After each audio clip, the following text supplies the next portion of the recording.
Hey friends, a lot of users have been asking me how to do screen recording on PC in Windows. Now personally I use the OBS software, but it's a third party software. For basic screen recording you do not require it. Simply search for sniping tool in the Windows search bar and there is a record switch here.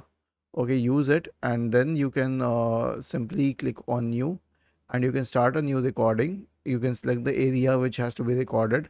Click on start, give it all the necessary access. 3 2 1 and it will start recording till you wish to record and then hit the red button. Okay, so this is one thing. And other than this, the shortcut is Windows plus Shift plus R for recording, and then you can do the same thing. Okay, 3 2 1 and it will start recording and then hit the switch to stop the recording. Was this helpful? If yes, then please subscribe to the channel.